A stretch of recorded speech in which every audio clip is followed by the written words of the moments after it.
खर्च इतना करना चाहिए कि कर्ज न हो और खाना इतना खाना चाहिए कि मर्ज न हो। जी हाँ, हम आज बात करने जा रहे हैं भारत सरकार के ऊपर, भारत देश के ऊपर जो कर्ज है उसको लेकर। अभी कुछ ही समय पहले 22 तारीख की बात है, IMF ने, इंटरनेशनल मुद्रा कोष ने भारत सरकार को आगाह किया था कि अगर इसी रफ्तार से कर्जा चलता रहा तो जल्द ही यह कर्ज 100% में तब्दील हो जाएगा। अभी वर्तमान में भारत सरकार के ऊपर 81% कर्ज है। भारत सरकार का वही तर्क है कि इसमें परेशान होने जैसी कोई बात नहीं है, क्योंकि भारत सरकार ने कुछ आंकड़ा पेश किया कि जो 2021-22 में हमारा यह कर्ज 84% था और 2022-23 में यह कर्ज हमारा 81% है।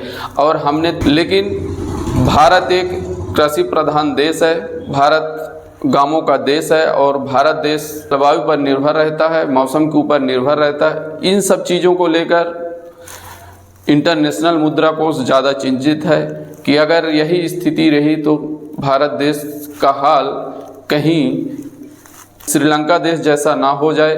क्योंकि अभी कुछ समय पहले ही आप लोगों ने भी देखा होगा न्यूज़ समाचार चैनलों के माध्यम से कि श्रीलंका को दिवालिया देश घोषित कर दिया गया था। वहाँ की जो पूरी जनता थी पूरी रोड में आ गई थी और लोग भूखों मर रहे थे। और उसका हाल यही हुआ कि वह बाजार से कर्ज इतना ज़्यादा ले रखा था कि उसका जो अंतर्राष्ट्रीय मुद्रा कोष था तो कर्ज और उसका जो वैल्यू था तो वो दोनों बराबर हो गए और इस कंडीशन में वह दिवालिया घोषित हो गया। कुछ राज्यों का हमारे पास आंकड़ा है, हमारे पास भारत देश के राज्यों के कुछ आंकड़े हैं और हम उन आंकड़ों को बता रहे हैं कि कौन सा राज्य अपने GDP के कितने % कर्ज में डूबा हुआ है। सबसे ज़्यादा कर्ज अगर वर्तमान में कोई राज्य ले रखा है तो वो पंजाब है।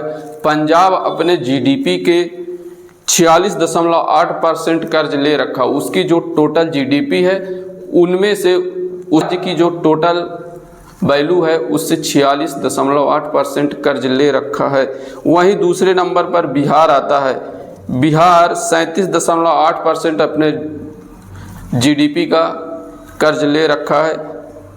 तीसरे नंबर में आता है राजस्थान और चौथे नंबर में आता है पश्चिम बंगाल 37.7%, आंध्र प्रदेश 33.3%, उत्तर प्रदेश 32.1%, मध्य प्रदेश 30.4%, महाराष्ट्र 18.2%, गुजरात 14.3%।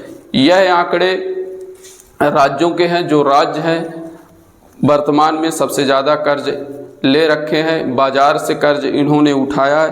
और केवल अक्टूबर के महीने में कुछ राज्यों ने 2.75 लाख करोड़ रुपए बाजार से कर्ज लेकर रखा है।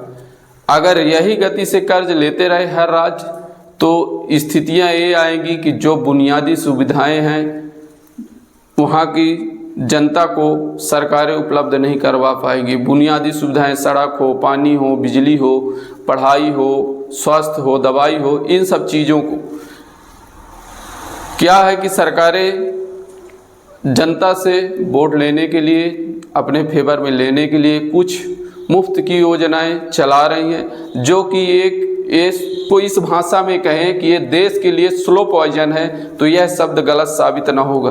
क्योंकि राज्य धीरे धीरे बाजार से इस रफ्तार से कर्ज उठा रहे हैं कि यह कर्ज न कि राज्य बल्कि राज्य के जनता और देश के ऊपर भी बढ़ता जा रहा है। और यही सब चीज़ों को लेकर इंटरनेशनल मुद्रा कोष चिंतित है और उसने आगाह किया है कि यह कर्ज को भारत सरकार को कम करना चाहिए। कम करने के क्या तरीके हैं वो भारत सरकार के ऊपर निर्भर करता है कि हम जो देश के ऊपर 81% कर्ज हम कैसे कम करते हैं और कम करने के साथ साथ न कि किसी योजनाओं को हम बंद करें, योजनाएं भी सुचारू रूप से चलती रहें और हम कर्ज में काबू पा लें।